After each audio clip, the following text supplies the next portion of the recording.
Everybody, welcome back. So if I asked you the biggest health threat facing middle-aged men, you might guess heart attacks, cancer, maybe strokes. Turns out it's actually loneliness. A study done by BYU found loneliness and social isolation have been associated with an increased risk for early mortality in middle-aged men. Here to talk more about this is Dr. Patrick Scott.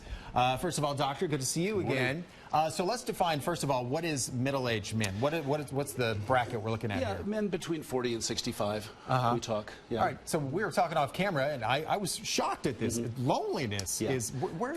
Well, it's a precursor to other things. So we talk about stress a lot, and I so appreciate your program because you have me on here talking about mental health issues. Yeah. I'm not even talking about really chronic depression. We're talking about men who typically, if you think about any time in the human lifespan, we have transitions. We get married, we get divorced, people die, we retire. And in any of those transitions, particularly men, are not so good at making new friends. Right. Not so good at reaching out after the death of a spouse, after retirement.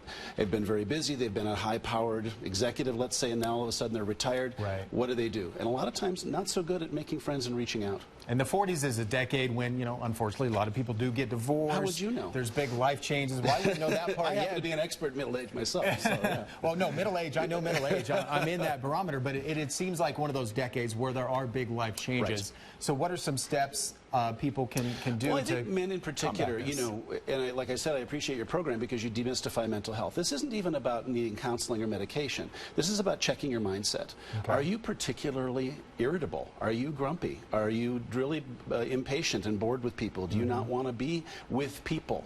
Do you find yourself, instead of socializing, meeting with friends, you tend to go home and you socially isolate and you socially withdraw? Second thing is, are you lonely? And it's a big step for a man in particular to say, you know what, I'm lonely. To admit I miss that. my, yeah, to admit that, and whether that's a job change, right? Men more than women typically associate with their coworkers. Right. You know, are they lonely? Are you depressed?